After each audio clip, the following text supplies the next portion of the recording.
Coming up on this week's episode of Ride the Lightning, the Tesla unofficial podcast, I have some fun at the end of one year and the beginning of a new one by making my Tesla predictions for each Tesla vehicle in 2020. Plus, a ton of new features arrive in what might be the final car software update of 2019. A German taxi company goes all in with the Model 3 and more.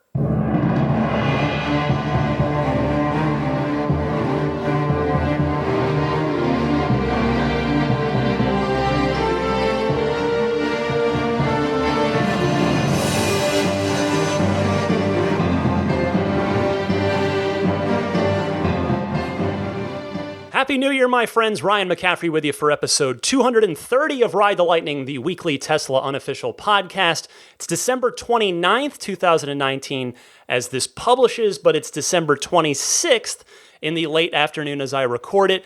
I'm doing the show early again this week, as I mentioned I would need to last week. Heading out on my big road trip tomorrow, so for most everybody listening to this, it will have already happened. Maybe if you're listening to me with the Patreon early access, it's mid-drive as you're hearing this, but in any case, I'm very much looking forward to it, hoping everything goes well, and then I'm going to be doing the show early again next week. I'm going to have to do it on Thursday one more time next week because my return trip is next Friday as well. So again, I mentioned it last week, if on January 3rd you are traveling between San Francisco and Phoenix, maybe we'll meet up at a supercharger. Also, if you are a Tesla investor, I don't talk much about the stock here. It's not really my thing, but congratulations if you are a Tesla investor, because the stock hit an all-time high right before Christmas, touching $420.69. Yes, $420.69. Elon noting the occasion on Twitter by commenting, "Whoa, ... the stock is so high, LOL," and then posting the 420.69 image with the caption, "stock art," which I thought was very clever. And it just has kept right on going. It closed as I'm recording here late Thursday after the market has closed, $430 and change on Thursday. So just fantastic for Tesla. I can't say I'm not unhappy to see the shorts get burned, because these guys have been trying to undermine Tesla and what they're doing and try to smear them at every opportunity. Not all of them. I'm sure there are plenty of legitimate short sellers that aren't out there putting out misinformation and what have you. But for the ones that are really guilty and the ones that are losing money, can't say I'm sad to see it happen. Anyway, on to happier things. That's pessimistic stuff I don't really care about. So let's talk about some fun things. My New Year's predictions for Tesla in 2020. Then I've got a couple of other proper news stories for you, but this first one of my own making. Now, if you've been with me for any length of time, meaning a year or more, you know that this is a little tradition that I started. I can't remember if I started doing this last year or 2 years ago, but in any case, I have my sexy predictions, S3XY predictions, meaning a prediction for each vehicle. I'm going to have to modify that this year, which I'll get to in a second. But first, let's look back and score me. We'll see how I did for last year, 2018, New Year's 2018, heading into 2019. That was the sexier, because we, of course, had the Roadster. And thus, I had said this. I won't repeat my Model S will get a full redesign prediction, but I do think it'll get a larger battery pack. The Gigafactory is humming along, and they know they can get a lot of S owners to upgrade because they've done it before with P85D and P100D. So I'm going to give myself half a point out of a possible 1 point on that. So there's a total of 5 points at stake in this little game I've created for myself. 5 categories, 5 vehicles that were in it last year, 5 total points. I'm going to give myself half because we did not get a larger battery pack in the Model S, but we did get significantly more range on the same pack through the Raven update. So I'm going half a point there. If you want to disagree, well, this is just for fun anyway, so feel free to disagree. On to the 3, the E in the sexier predictions. Model 3, I said Model 3's actual $35,000 version won't hit until the second half of 2019. Remember, these are predictions I made 1 year ago, so the end of 2018. Model 3's actual $35,000 version won't hit until the second half of 2019.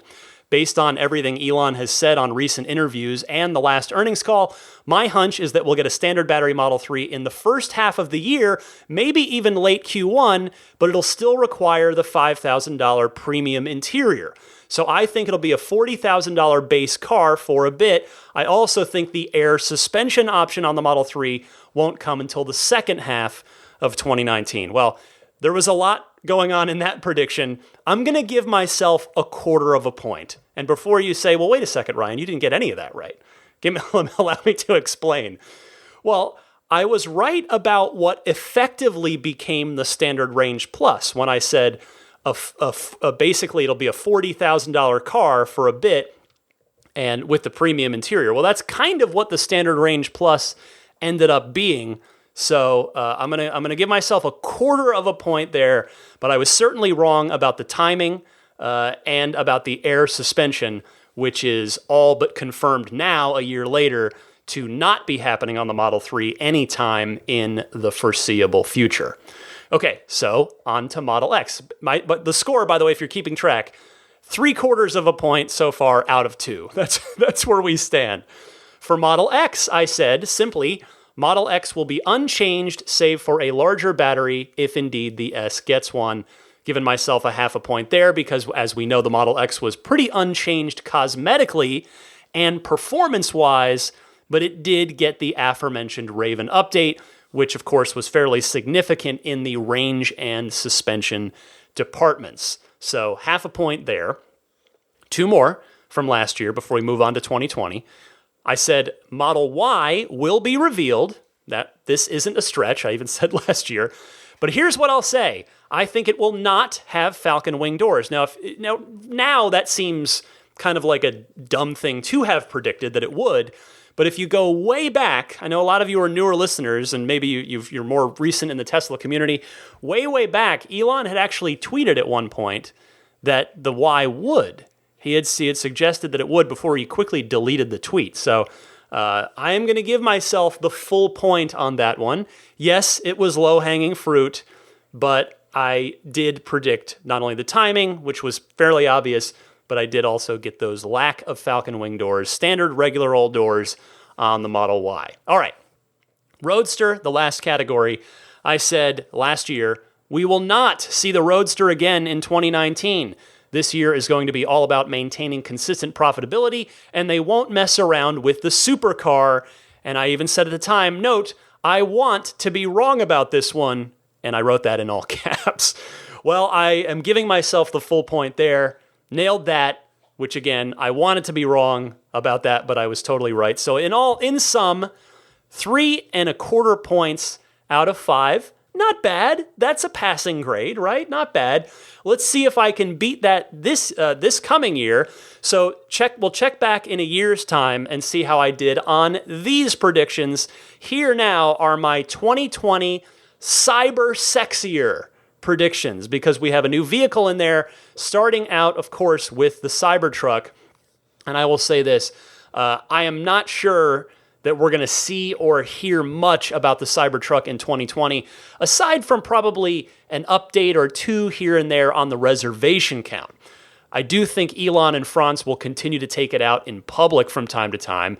It's going to be asked about a lot, and I mean a lot, especially on that Q1 earnings call coming up in either late January or early February. We don't have a date for that just yet. In fact, by next week's show, I might have a date for that, because on next week's show should hopefully have delivery numbers for Q4 that's ending right now. But the next earnings call here coming up in about a month or so is going to be the analysts' first crack. It's going to be Wall Street's first chance to ask Elon about the Cybertruck and about the sort of business side of it, the financial side of it, which means the reservations. So I think we'll hear about it then, but I think in general, we will not see or hear much about Cybertruck in 2020 because it's going to be the year of the Model Y, which I'll get to momentarily. Okay, S now. Cyber and then S. So for the Model S, we know that the plaid mode Model S is coming. So I suppose it's best if I try to predict what it can do. Now, we already have an idea of its prowess on the racetrack, so let me take a shot here in the spirit of making a prediction at the traditional Tesla metrics, range and performance. With the Cybertruck getting a 500-mile tri-motor option in late 2021, I would have to imagine that the Plaid Mode Model S will get the same in late 2020. So I think a minimum 500-mile range for the Plaid Mode Model S, and for the 0 to 60 time, I'm going to go with 2.1 seconds.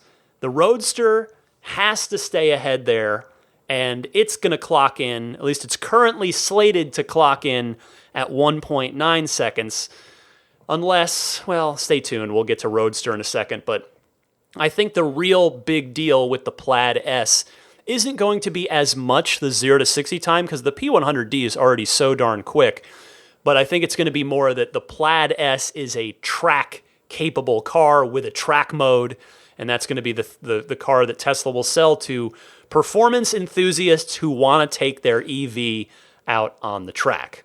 All right, Model 3 now. So a rumor has been going around, which I intentionally didn't cover last week, and it comes from the white hat hacker Green the Only, who I did talk about very recently. Now, Green the Only said that he found mentions of a 100 kilowatt hour battery pack and ludicrous mode in the Model 3 codebase, but he wasn't sure if it was just leftover code from the S. So I'm going to say that I think the Model 3 remains fundamentally unchanged in 2020. That's my prediction, and here's why I am predicting that. Offering a 400-mile, 100 kilowatt hour Model 3 would be interesting, certainly. And we know that Tesla is not one to sit still for very long. They are always evolving. However, Tesla remains production constrained, not demand constrained. They are selling every single car they can make. They need every last battery cell that they can manufacture at the gigafactories. So to me, it doesn't make sense to offer a 33% larger pack on the high volume car, particularly when they're going to be spinning up the Model Y this year, which is intended to be an even higher volume car than the Model 3 is. So I think the Model 3, after moving down in price in 2019 with the Standard Range and the Standard Range Plus, and the Model 3 going global to Europe and right-hand drive territories, I think 2020 is going to be the year where Tesla just pumps them out, just gets as many cars out. The car is a home run. I've talked about this before. It doesn't need to be tweaked right now, and it is a vital part of the company's financial backbone. The car is the car that's at the cornerstone of the mission for the company, and again, for the financial health of the company. They need to get as many Model 3s out the door as they can in 2020. So small tweaks aside, like say the dark gray wheels that we just got on the Model 3 performance version, I think the Model 3 is going to be all about volume production and delivery in 2020. Model X now. This is a tough one. We all but know that the Plaid Model X won't be out in 2020. Elon has said that it was going to come after the Plaid Model S, which he has said is due in late 2020. So it's pretty unlikely that we see a Plaid Mode family SUV this year. So I'm going to go with this prediction for Model X. And this is I'm just going out in left field a little bit here. I think the Model X will get a new Easter egg dance that it can do with its automatic doors, front and rear. I think it's going to get a new Easter egg dance sometime in 2020, similar to the Model Xmas mode. That's my goofy prediction for Model X.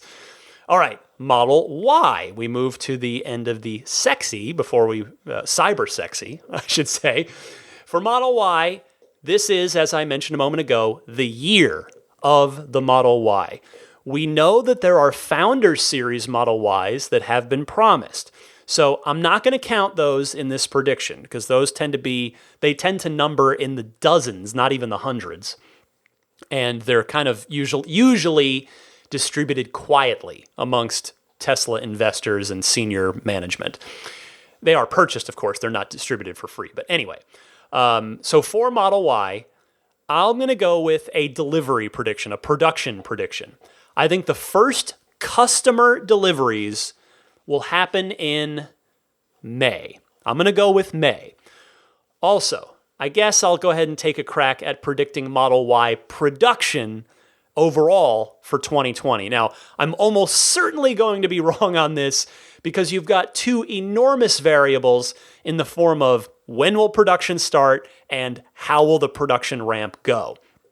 But I definitely think that the ramp will go much more quickly than it did with the 3, but they are nevertheless still going to have to ramp up. So I did a little back of the napkin math, just kind of making some prediction. I'm going to go with 100,000 Model Ys in the first year, in the first calendar year, not first production year, first calendar year. So by December 31st, 2020, I'll say 100,000 Model Ys. And I hope I'm wrong on the low side. I hope I've prices righted this thing and bid low rather than overbid.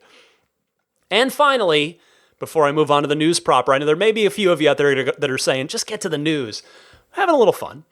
For Roadster. Now, last year you just heard me say, unfortunately accurately, that I predicted the Roadster would be basically MIA in 2019, and it was. For 2020, I believe the Roadster program will spin back up in a big way in 2020.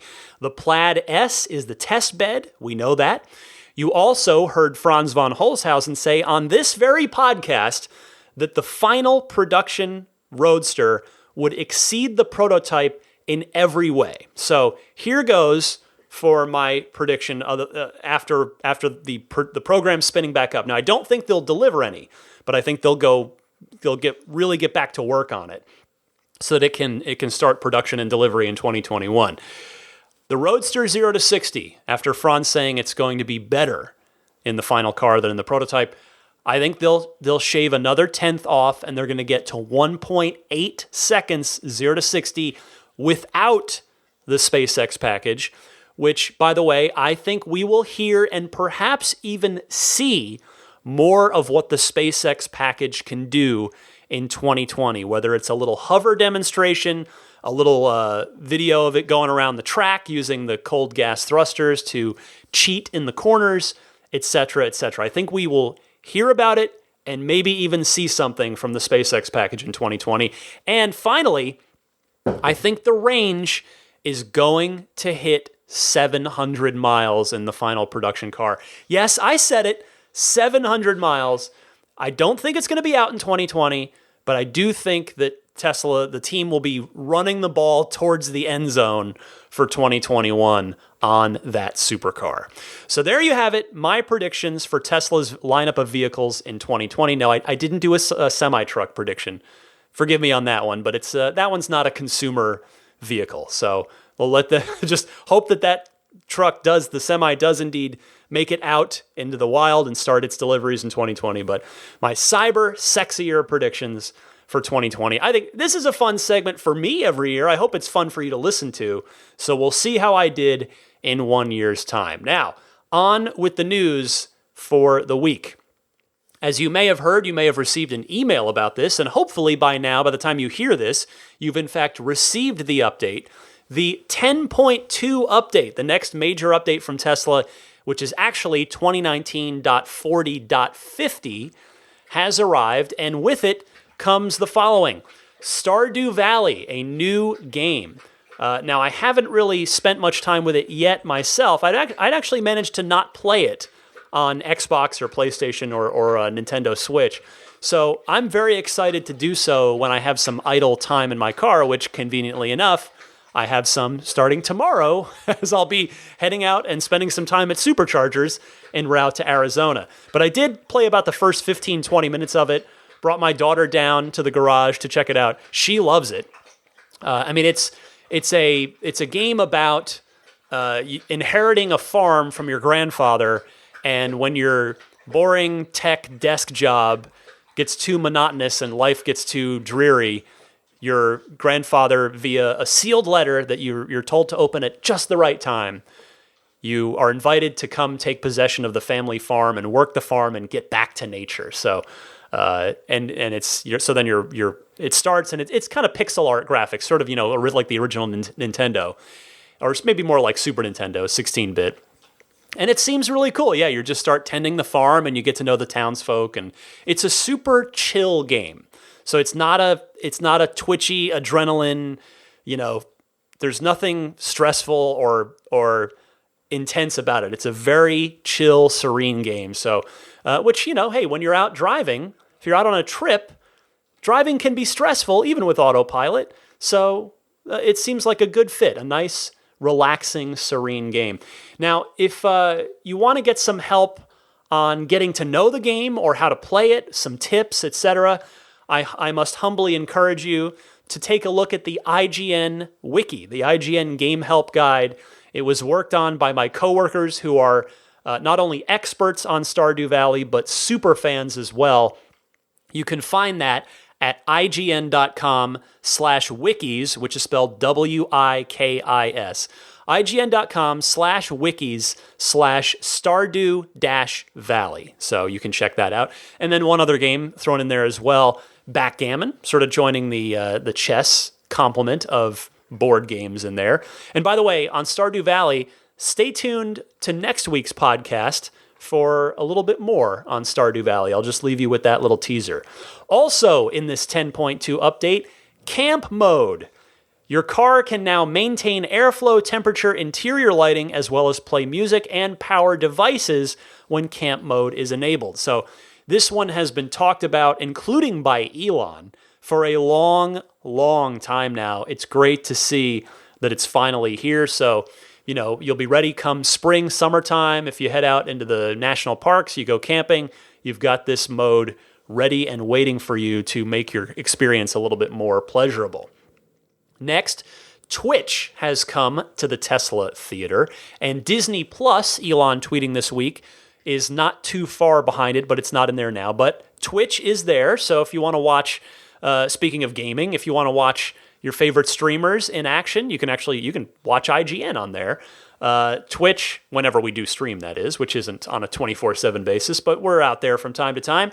But yes, Twitch is in there, so you'll recall, of course, that this was one of the many apps that I had mentioned that would be coming to the car. What was that, 2 shows ago? I think I went through the list that Green the Only had dug out. So it seems that Twitch is first out of the gate on those.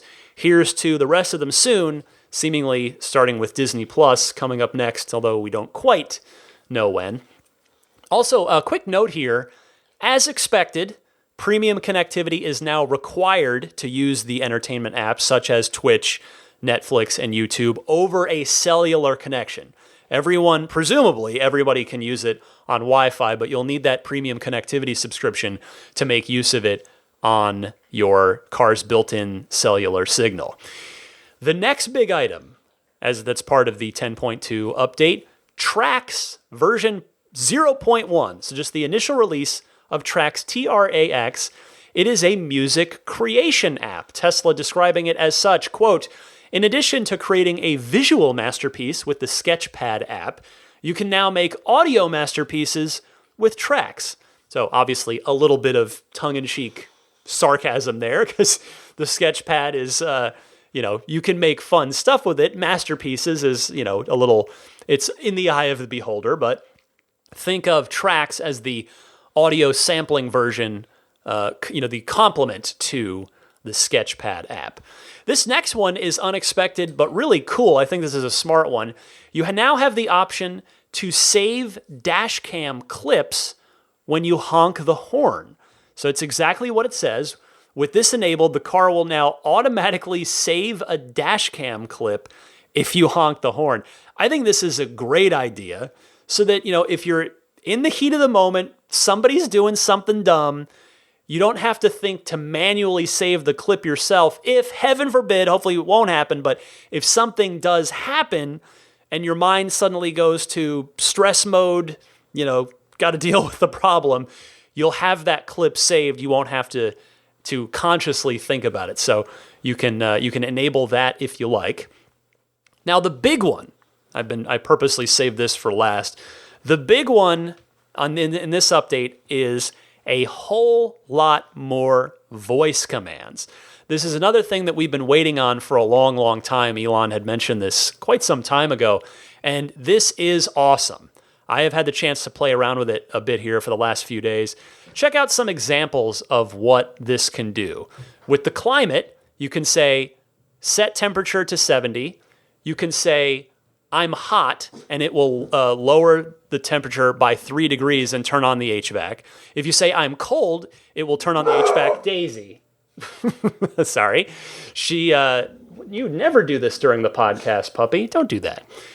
Somebody at the door. Anyway, you can say I'm cold or I'm hot, and it will adjust the temperature up or down by 3 degrees. You can just say, turn on the passenger seat heater. And yes, the rear seats, I did test with my daughter. You can you do that with the rear seats as well. Some examples of vehicle control. You can say, adjust my right mirror, and it'll bring up the prompt for that.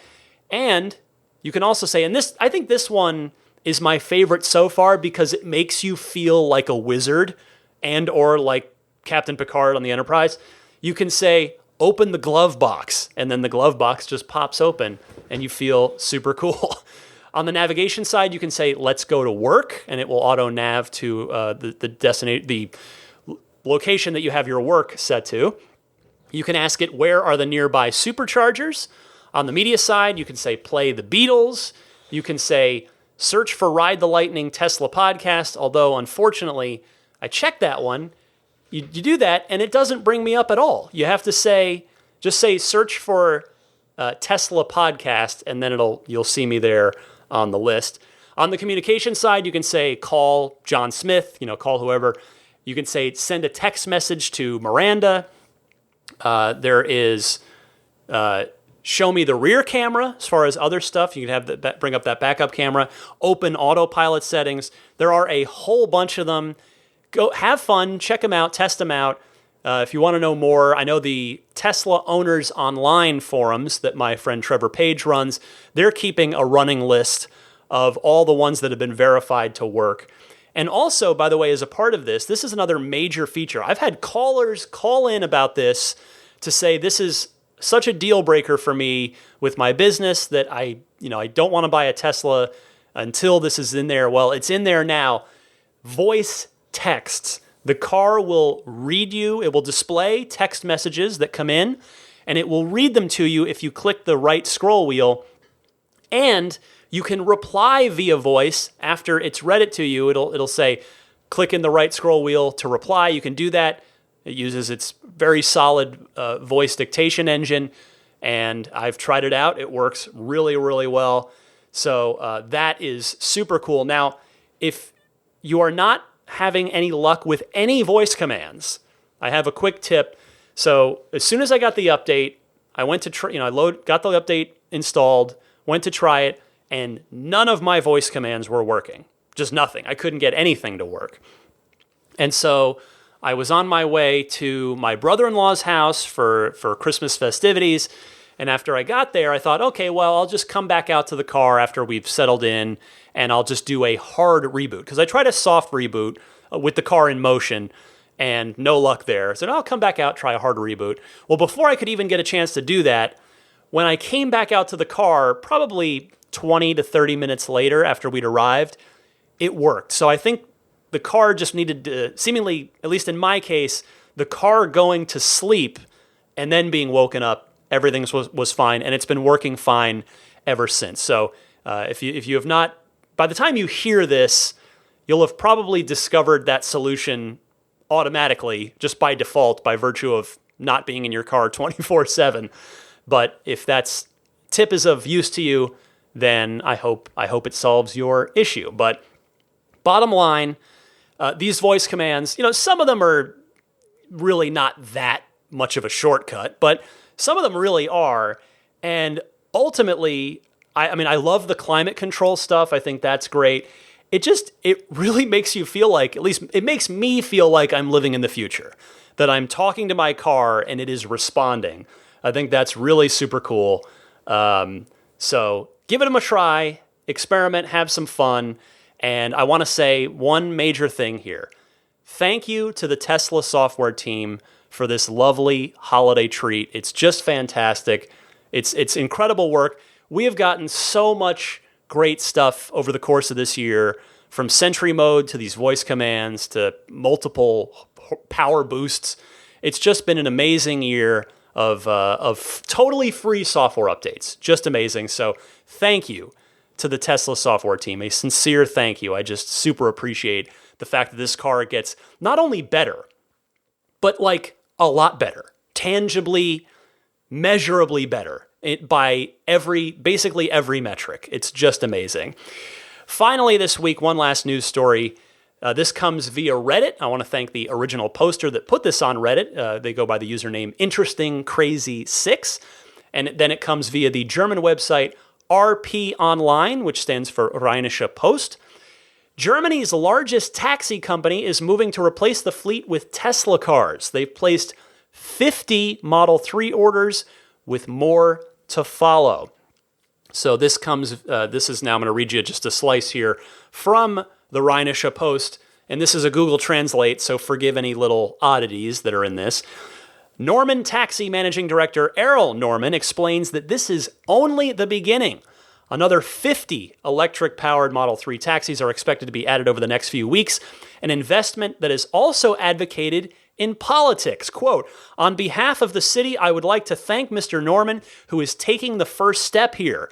It is an important step in reducing the CO2 pollution in the city and ensuring that the air is clean." And that quote comes from Environmental Committee Chairman Philip. I'm not quite sure on the last name pronunciation. It's a test of my German, but it's Tacer. So is it just Tasser? I'm not entirely sure, but Philip, that is great to see the government getting involved here. So continuing, he wants to change the taxi regulations to build 4 or 5 exclusive stopping places for electric taxis, meaning charging locations. These are identified for locations such as Königshalle or Toulouser Alley. I think I butchered that one. My apologies, German friends. Quote, this is from Mr. Norman now, the owner of the fleet. These are, the cars are also much easier to care for. An old car cost us 6,000 euros a year, meaning in maintenance. The expenses are now gone. We also save on fuel costs through cheaper electricity. And then, quote, the car has only been driving since this morning, as of when Rheinische Post put the story up. But the driver has already received a tip of 15 euros because the customer simply thought it was great to drive in an electric car. Mr. Norman plans to switch entirely to electric taxis by 2023. So I just love this story. You got the business owner, you've got the government, both encouraging and supporting each other for mutually beneficial reasons. Financial, yes. Civic and environmental. Great, great stuff there. Love that story. And that's everything I've got for you in this holiday week of Tesla news. Still ended up with plenty to talk about. Stick with me, though. I'm not done. I'm going to come right back with your phone calls in the Ride the Lightning hotline right after this.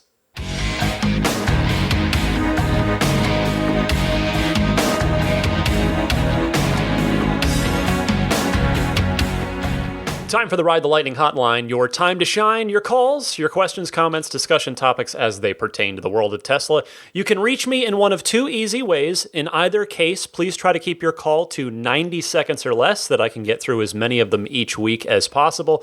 But you can either use your phone's built-in voice recording software, record that call, and then email it to me at teslapodcast@gmail.com, or you can call and leave a message on the Ride the Lightning hotline. That number, toll-free 1-888-989-8752. That's 1-888-989-TSLA. And if you know someone special with an upcoming birthday, anniversary, graduation, or some other special occasion, you can give them a unique gift of recorded voices from friends and family telling them why they're special. The recordings can be podcasted or put onto a keepsake. Visit lifeonrecord.com to learn more. And before I get rolling, a quick note that last month's Patreon-only bonus episode that was all about the Cybertruck, that goes free for anybody on January 1st. If you'd like to listen to it, all you got to do is go over to my Patreon page, which is patreon.com/Tesla podcast. And then the January Patreon episode should be done by the first weekend of January after I get back. I'm going to try and get it done from my parents' house to get it up for you right at the new year.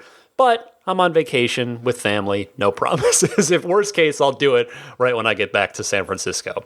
All right, our first caller wants to talk about a particular charging issue. So go ahead, caller, you are on the air. Hey Ryan, this is Rufino from Santa Clarita, California. I have actually two questions I wanted to ask you and get your input. One is, when do you think Tesla will be enable our car to be able to charge from in-car to in-car charging between Tesla cars, especially I would say the Cybertruck. This is really something that I'm hoping that Tesla would have done a while back already, where, if, let's say you have a Cybertruck and you have a friend who also have a Cybertruck with a long-range tri-motor, would be nice for, two of you when you guys are going to a road trip or national park adventure, that you guys can be able to charge each other car. It's just very useful, I think. And also, as you may know already, Rivian is actually planning this to the two cars or the truck and also the SUV that they're having to be able to do in-car to car charging. So this is something nice, I guess, for Tesla to have in the future. Second is living in California, when we have a lot of wildfires every summer now, and the grid that we have is not as updated as should be.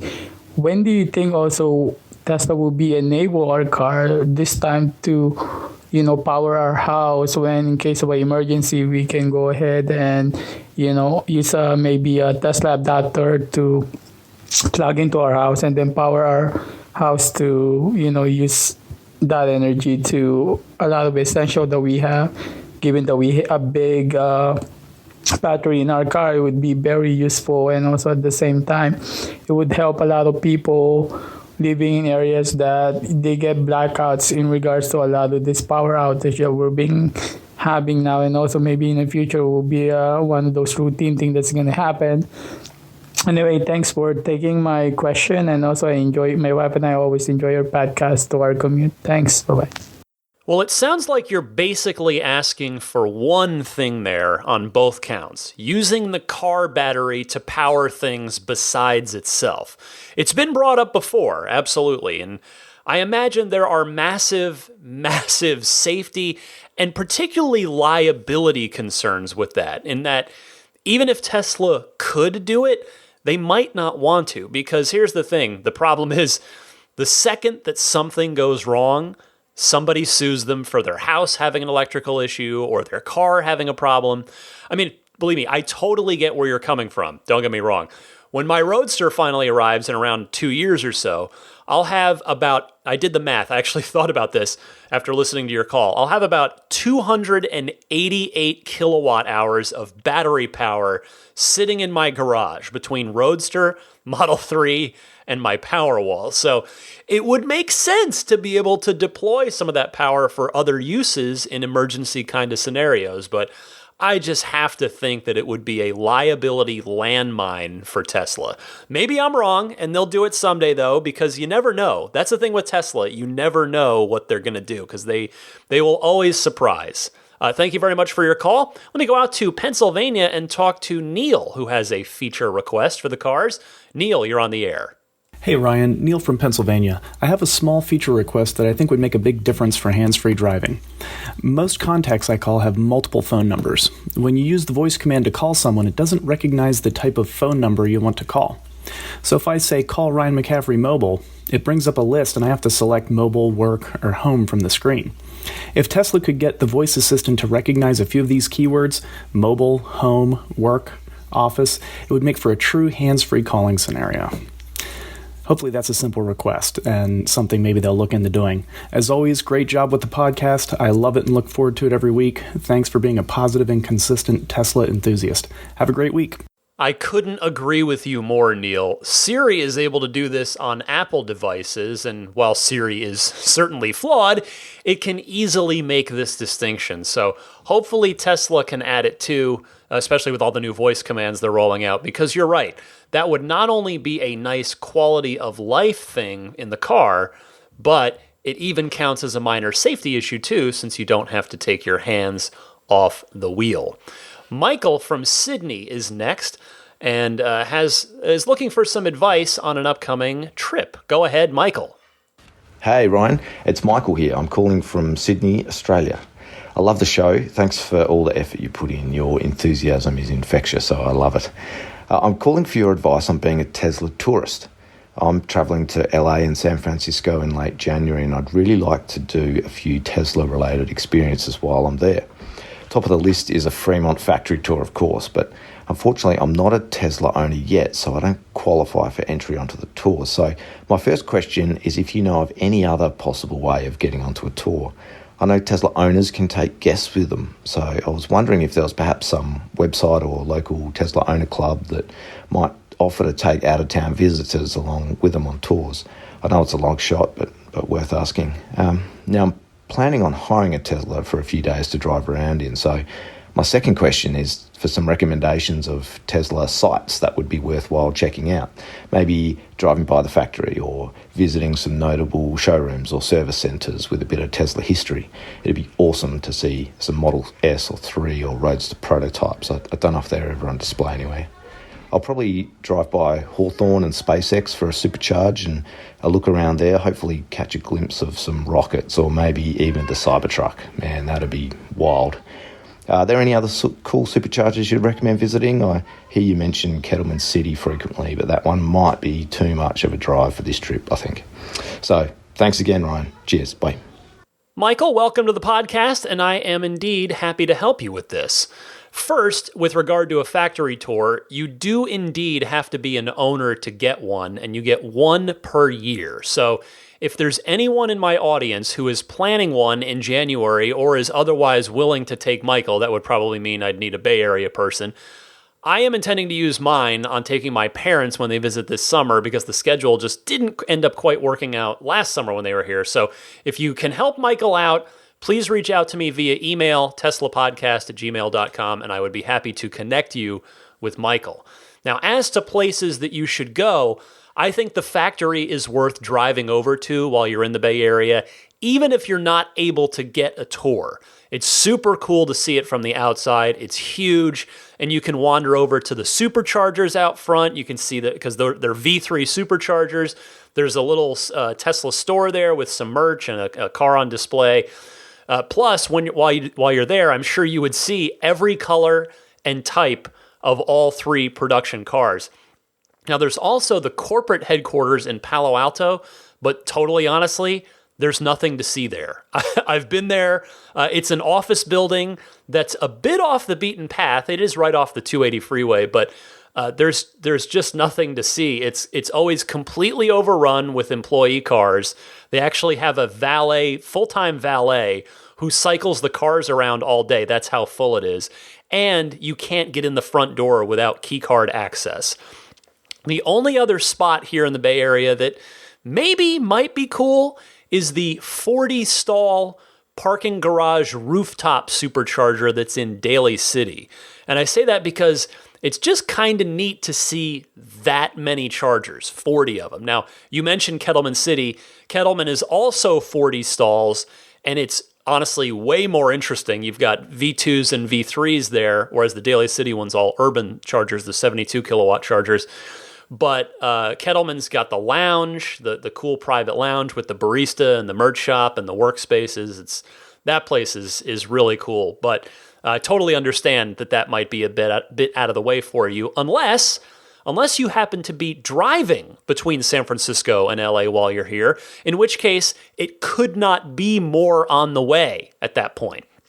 Now in LA, you already mentioned the big one that I was going to say as I was listening to your call, the Hawthorne Supercharger. SpaceX is right there, and as you can't possibly miss, there is a Falcon 9 booster rocket on site, kind of on the adjacent corner, but you'll see it. You can walk over, and it's you can't walk right up to it, but you can get pretty darn close just on the street corner there. So that's pretty cool. And then, of course, the design studio, which is where that supercharger is where Franz works.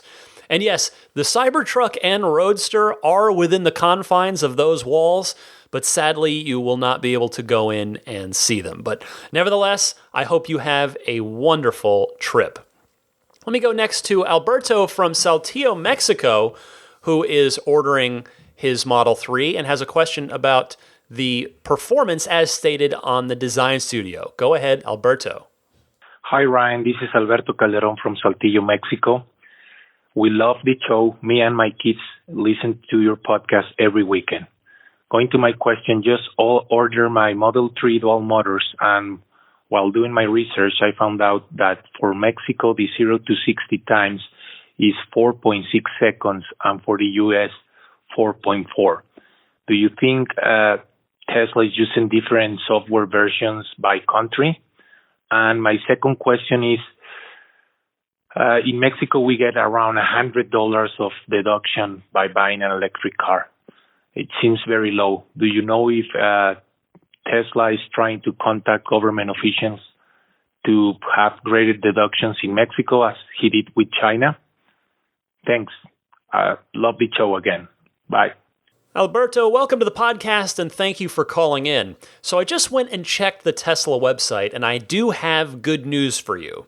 When you click over to the Mexico site from the USA site, which is obviously what I'm doing here, it uses kilometers instead of miles per hour. So the cars are exactly the same, and you will get that 4.4 second 0 to 60.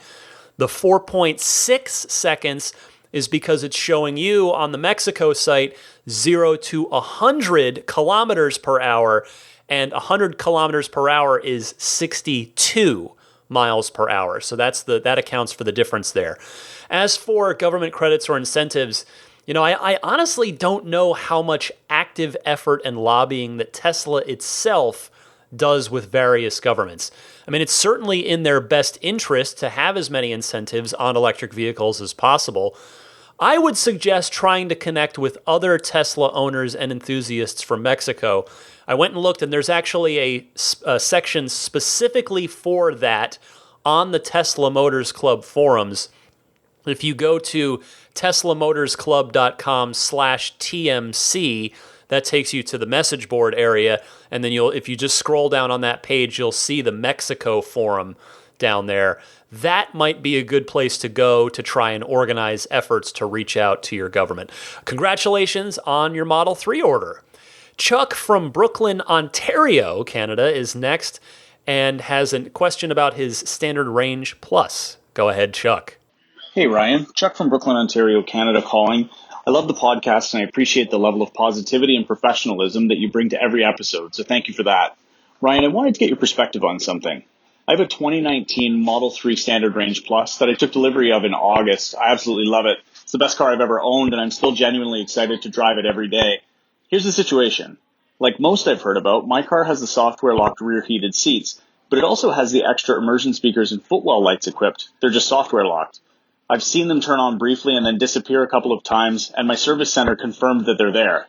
Until recently, I thought all Standard Range Plus came equipped with these features, but I've been told that there was only a select production timeframe from earlier this year that shipped with this equipment, and that current Standard Range Plus models don't have these things built in and don't need the software lock. I guess I have two questions. Have you heard of this before? And secondly, do you think that Tesla would ever offer those of us that have the equipment the opportunity to pay for an upgrade that would unlock the features? Maybe they could call it a Standard Range Plus Plus? Thanks again, Ryan, for everything you do. Keep up the good work. Hey, Chuck. I am thrilled to hear that you're enjoying your Model 3, and I can tell you from my experience that the fun feeling never goes away, and it's not just me. I've heard from people that have had their Teslas for much longer than I have that feeling never goes away. Now, to answer your question, that's actually the first that I've heard of newer Standard Range Plus cars shipping without the unused hardware.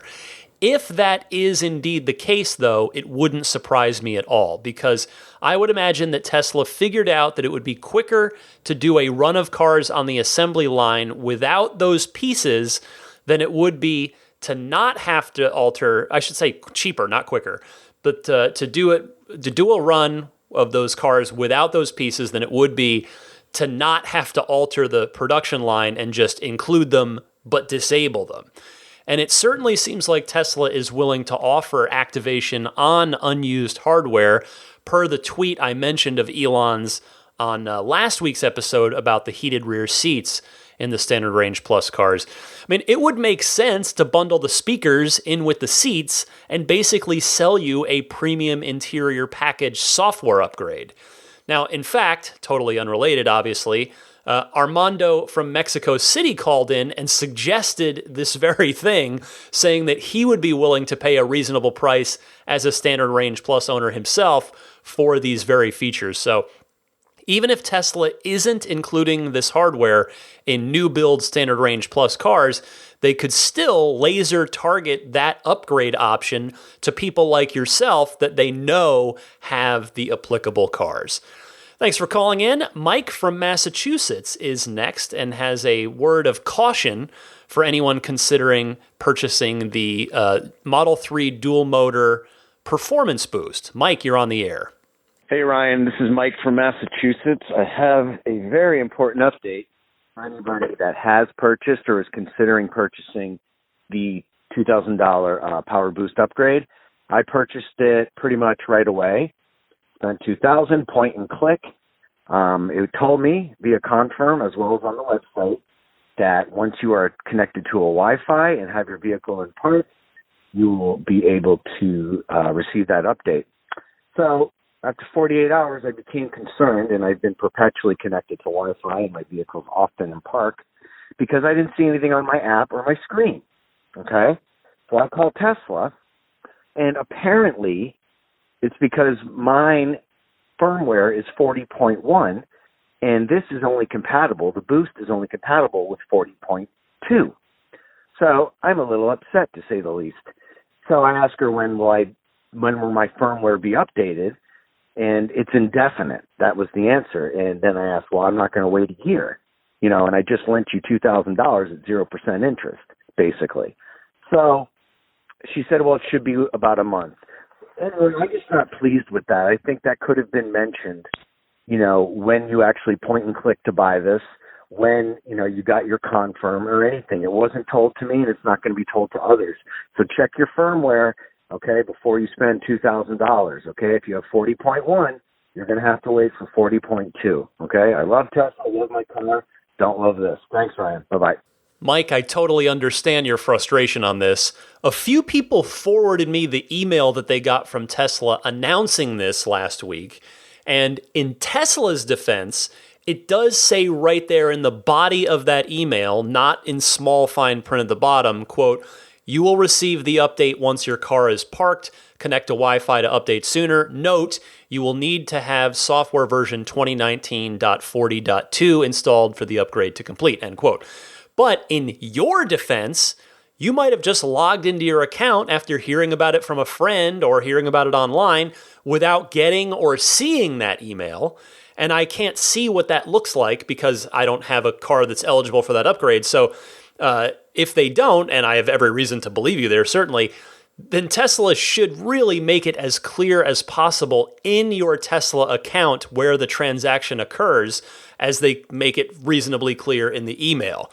And the good news is that you almost certainly won't have to wait a month for the next update. As you know, you heard me talking about earlier in the podcast.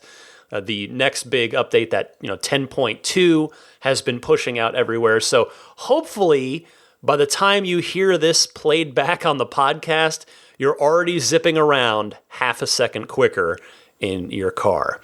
Scott from Atlanta, that would be, reacting to episode 229, a caller there who was curious about checking out some of the extended Turo features, but without having a Tesla account. Scott, you're on the air. Hi, Ryan. My name's Scott, and I'm calling from the Atlanta area. I'm a second-time caller, And I'm calling with a pro tip or a comment about something mentioned on episode 229. Letting people use your car with Turo or some other service where they want to have access to advanced summon or some of the other features by using the app. I understand people wouldn't want to give their credentials away to log into their account, but actually you can set up secondary access, or you can set up a secondary contact in your Tesla account. And your personal information, it says give Tesla app access to a secondary contact. Your contact will be able to use the app to unlock your vehicle, track location, and control other settings. I did this with my daughter. I logged into the account, and she could use advanced summon and all the other features. The good part about this is you can edit that and delete their access to it right in your account. So if you have more than one Tesla, you can give access to individual cars or all the cars or remove it. I hope this helps somebody out there in Turo or the Porsche engineers that want to borrow another car and use advanced summon. I love the podcast. Thanks for all you do. Merry Christmas, and thank you. Scott, I hope you had a Merry Christmas as well. And I have to say, this is one of those calls where I'm just going to play it and put it out there for the PSA. I don't have much to add because that is very helpful, Scott. I did not know that. I think that's even better than a pro tip, so I'm playing it right here, right now, as a regular call for all to hear. Thank you very much. Let me go to Will in Boulder, Colorado, responding to the new policy of the premium connectivity subscription. Go ahead, Will. Hey, Ryan. This is Will from Boulder, Colorado. I was just going to make a quick comment about a response regarding the $10 per month premium connectivity and some questions about that. I actually manage a large number of in IoT devices, Internet of Things devices. I'm obviously not as big of a player as Tesla is with, hundreds of thousands of online units, but, we pay probably anywhere from about $7 to $12 per month for a low bandwidth device, something that would run between like 10 and 20 megabytes a month. And it doesn't scale linearly. Like higher bandwidth devices of like a 4 or 5 gigabyte per month plan, probably going to run us about $35 to $40 at the rates we're paying. So, if someone's using a gigabyte a month and they're spending, paying Tesla like $10, I actually think that's extremely reasonable. And, probably some people are paying or spending a lot more bandwidth than that. Some people maybe less, but overall, I don't think Tesla's making money on this. I think this is just covering costs, honestly. Again, without having any visibility into what it would be like to have a plan for 600,000 vehicles or whatever, instead of, about 1,000 is what I have. So just thought that would be helpful. All right. Love the podcast. This is another one where I just wanted to play it for the public service because I have nothing to add to this. Will, your professional perspective on that is super helpful. Thank you very much for that call and for that real world example. You make a ton of sense there. Alex from Orlando calling in from a road trip in his Model 3 with an interesting issue of sorts. Go ahead, Alex. Hey, Ryan. It is Alex from Orlando again. This time calling from my Model 3 on a work trip up in Gainesville. I'm currently sitting at the supercharger this morning waiting on the Starbucks to open here on Christmas Eve. I had a quick question for you and wondered if you had maybe seen something about this or read something somewhere. So I took delivery of my Model 3 in September 2019, and there was no free supercharging promotions or anything like that going on that I had seen or known about on the Model 3s. The last couple of times I've been at a supercharger, it hadn't been taking down my miles that I had from a referral. So I went into my Tesla account online, and it shows my supercharging status as free supercharging until October 6, 2021. So about 2 years of free supercharging somehow got added to my account, which, by the way, I'm not complaining about by any means. I'm just curious if you had any idea where that may have come from. Always love the show. Thanks for your hard work. Hope you and all the listeners have a great holiday season and a happy new year. Thanks. Bye-bye. Alex, thank you for the kind words and safe travels to you. To your question, I confess that I have no idea what might have happened there. I would look at it this way. Think of it like in Monopoly, when you land on the chance space or the community chest space, and sometimes you get the card that says, bank error in your favor, collect $50. This could have been mistakenly credited to you, although hopefully not at someone else's expense. It could have been an end of Q3 promotion that nobody told you about that was, sort of specific in your region maybe as a part of a push. I think it's just best to not question it and enjoy it, but conversely, also don't get upset if it magically disappears from your account at any point in time as well. Happy New Year to you, and we've got 2 more calls. Michael from Atlanta also responding to a caller last week. In fact, rather to my own comment about the error message on Autopilot's B-pillar camera. Michael, go ahead. Hey, Ryan, this is Michael from Atlanta.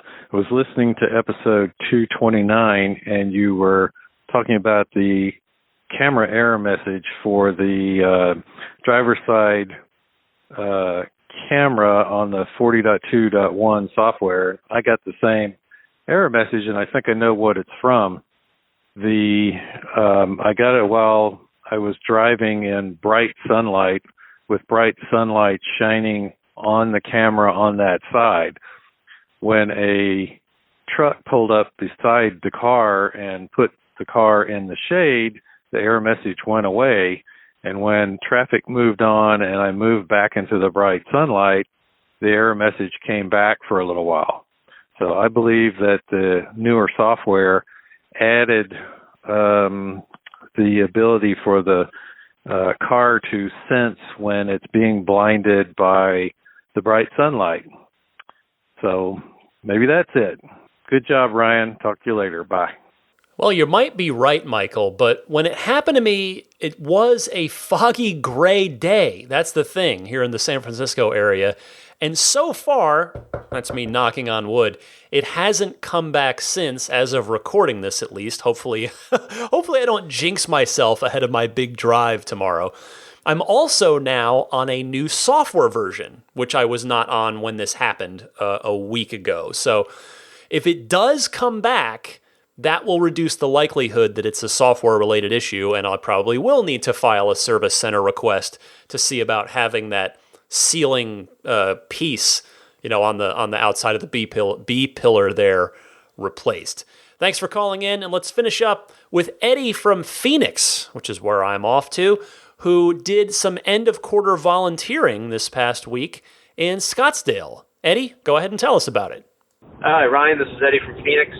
I just wanted to call to tell you about my experience volunteering at the end of the quarter at our local delivery center here in Scottsdale. First, I wanted to thank you for turning me on to the idea of being able to do this. I went on a Sunday from 10 to 2. It was just a really, really amazing experience. It's so much fun to be able to just be available to help people that are joining this awesome community of ours and answer any questions that they may have and make them aware of features of the car that they may not have known were available before. So thank you very much for giving us the idea to do this, and safe travels. Hopefully I'll see you around Phoenix. Take care. Bye-bye.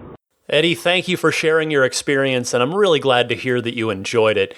Here's hoping that Tesla tops 100,000 deliveries for Q4, and as I mentioned earlier in the podcast, I think we should find out in time for next week's episode. Thanks to everybody who called in, and a special tip of the hat to Mark in Virginia, who called in with some very kind words for me. Nothing to play on the podcast, but thank you, Mark. Really appreciate that. But thanks to everybody who takes the time to call in. I so appreciate it. Your time is valuable. Everybody's busy, so if you are calling in, I super appreciate it. I try to get to as many of you as I can each week. Got the Patreon bonus show to try and get to many, many more people. So if you do want to call in, if something is on your mind that's related to Tesla, give me a ring. I gave you the call-in info at the top of this segment. You can also find it in the show notes every week as well. All right, stick with me. I'll be right back. A few more final thoughts for you, as well as a pro tip of the week right after this.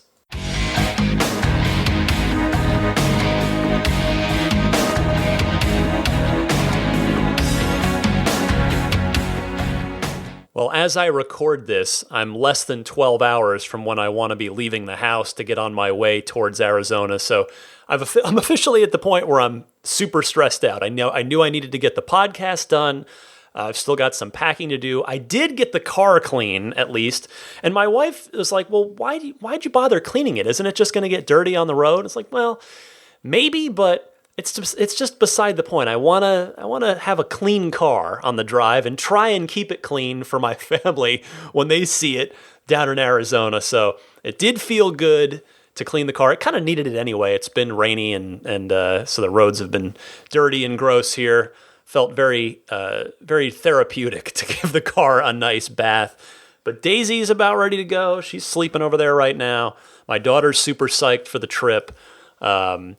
She got a new Pokemon game for my Nintendo Switch, and I realized, well, wait a second, I can plug this in to the USB port in the back, and I wonder if it can charge faster than the Switch can drain the battery. So I guess we're gonna find out. We'll see what capabilities the second row USB ports have as far as a Nintendo Switch goes. But in any case, just again, fingers crossed that the drive goes well. It'll have already happened for most of you as you hear this. But in any case, looking forward to getting down to the Phoenix area and seeing a lot of friends and family. So before I let you go, let me give you a pro tip of the week. This one is from Somi, who has this is very relevant to my travels tomorrow, and I'm playing it here today, hoping that it might help some of you if you're still doing a little holiday travel yourself. So Somi, take it away. Hi, Ryan. I have a tip. It's not earth-shattering or anything, but it was a really nice find for me. I was at a supercharger recently, and I ended up having to get into a waiting line, a queue. And of course, it's great when you have YouTube and Netflix available. And so, of course, I turned it on. But when you're in a queue like that, every time a spot opens up, all the cars have to move forward and you have to put your car in drive. And I always thought that I'd have to, manually tap on the screen and then close the window. But if you're in a situation where your car is parked, but you don't have to enter your PIN to restart it, if you have YouTube or Netflix or something running, you can just put it in drive and the car will automatically close down your entertainment window and you can go ahead and drive. Now, it doesn't save your spot where you stopped in your YouTube video. I think it will save your spot in Netflix. And so you do have to manually put it back on, but it's nice to not have to close it manually. So I just thought I'd throw that out there just in case anyone was taking the time to thinking that they had to close it down manually. Thanks. I like that, Somi. Thank you very much. I confess I hadn't tried that. But here's the thing. I'm not sure I would have tried that because I'm the kind of person that just assumes, you've got to follow all the proper protocols and X out of it and go out the same way you went in with the software. But there you go. After I listened to your call, I was sitting in a Target parking lot while my wife ran in to get something. So I thought, okay, well, I'm going to fire up Netflix. And I wanted to watch The Witcher, which is based on the books. And if you're a video game player, you might be familiar with the video games. And so I thought, let me just start watching this. And sure enough, when she texted to say, I'm ready, I'm out front, please come and get me, I just put it in reverse to go out of the spot. And sure enough, Netflix shut right down. So you have taught me something, Somi. Thank you very much. I appreciate that handy little shortcut. All right, time to get on my way. But first, a few quick plugs for you. Hopefully you will find these useful. First, for my Patreon, if you don't mind. Again, a lot of time, a lot of energy, a lot of dedication and enthusiasm goes into these podcasts. If you believe I have earned some support besides just listening to it, which is, of course, all I ultimately ask, love that you listen. But if you do want to help me out and support a little bit more than that, I've got a Patreon. All the information you need about what that is and what that support looks like and the different little bonuses you get, you can find it on my Patreon page, which is at patreon.com/Tesla podcast. That's PATREON. And then what else? We got abstractocean.com. Plenty of good Tesla goodies over there. If you did not get what you were hoping for, maybe from family members, Tesla-wise, over the holidays, Abstract Ocean's probably got you covered, whether it's the tempered glass screen protectors in the Model 3, the Roadster-style TESLA lettering for the back of your Model 3, or a center console wrap if you want to change the look and feel there.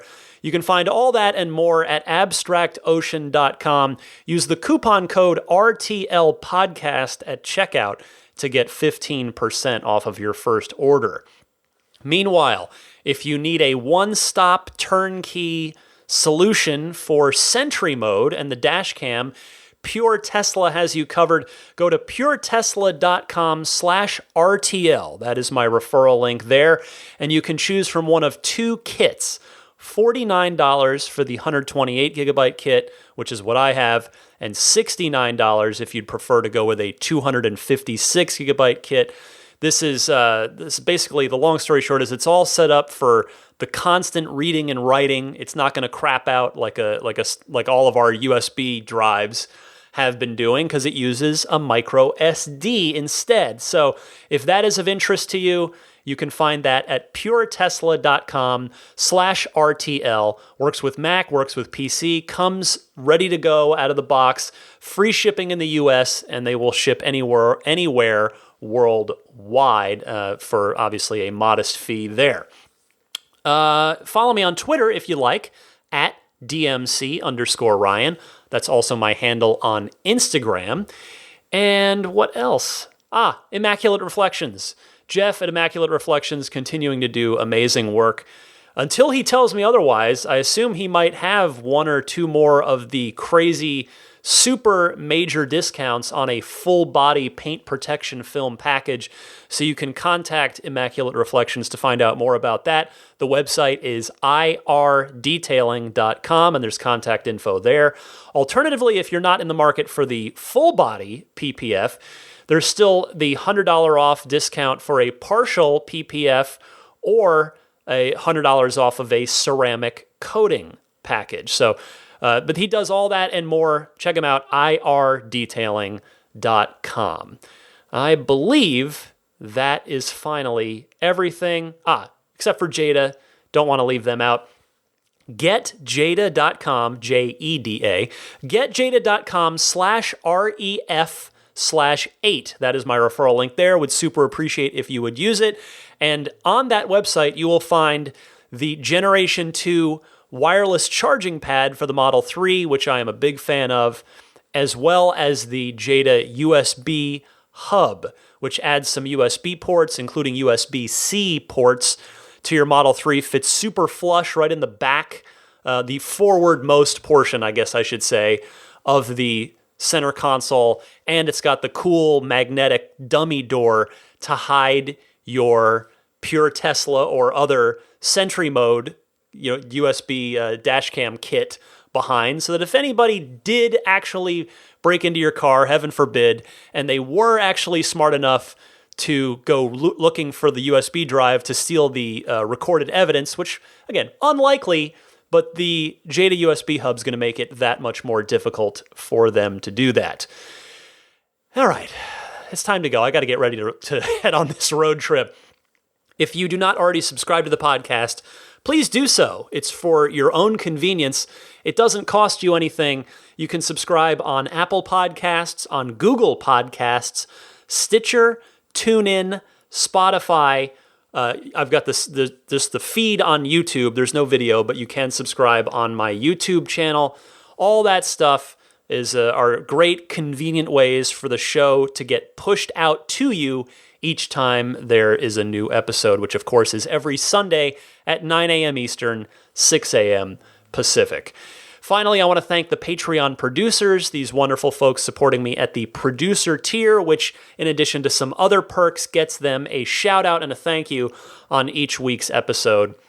And so thank you goes out to Pete White, Wolfgang Obergen, George Cassiopo, David Brander, Jonathan Wales, Alexi Heft, Logan Willis, Michael Lester, Robert Miracle, Jason Chalukas, Joe Edgel, Tim Hyde, Lars Hoffman, Lawton from Chicago, Peter Chalet, Rome Strack, David Vakil, Ulrich Lassa, Luke A., Eric Randolph, David Nondahl, Jerry and Mary Smith, Brian Hope, Bill Royko, Lyle Austin, Joel Sapp, Dorian Steve Guberman, Michael Waddle, Daniel Grummer, Jeremy, Tesla Owners Taiwan, Jeremy Harris, Rob Brewer, Ron Lee, Chris Konesnik, John Cody, Matthew Wright, Aaron Appleby, Charlie Gillespie, Kaz Barnes, Neil Weaver, David Perella, Sunil Joseph, Dennis Peak, Scott Gillis, Will Stedman, Evie Tricity UK, Stig Mickey Jensen, Jeff Angwin, Chase Cabanillas, Richard Folkers, Matt Kalin, and Trenton from Myrtle Beach. I sincerely thank each and every one of you.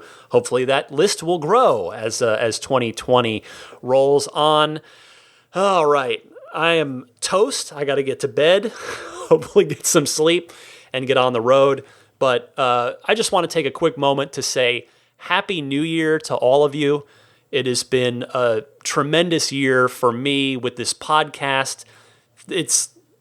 I interviewed two, top Tesla executives, not only in one calendar year, but in the span of like 5 months. I mean, it's just crazy how it's happened. And, I'm so grateful for the opportunities, and I'm so grateful for everybody who's listened. And 2020 is going to be so much fun for all of us, as I've been saying on recent shows. The launch of the Model Y, which I know so many of you are waiting for. Hopefully the launch of the Tesla Semi, which probably none of you are waiting for delivery on, but it's nevertheless going to be great to see them out on the road and see how it affects the trucking industry and see if it starts to have, a significant impact over time. And then, just Model 3 continuing to go global, the construction of Gigafactory 4, the ramping of production at Gigafactory 3 in Shanghai. It's just going to be such a fun year to own a Tesla, to follow along with Tesla, to cover Tesla on my side. And so I just hope all of you have a safe, healthy, and happy New Year. And I will see you in 2020 in 1 week's time. Happy electric motoring.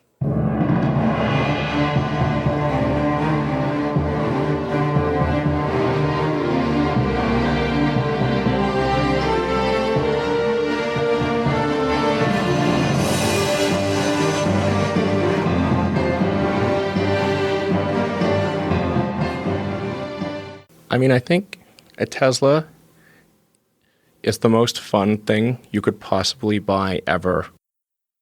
That's what it's meant to be. Our goal is to make it's not exactly a car. It's actually a thing to maximize enjoyment. It's maximum fun.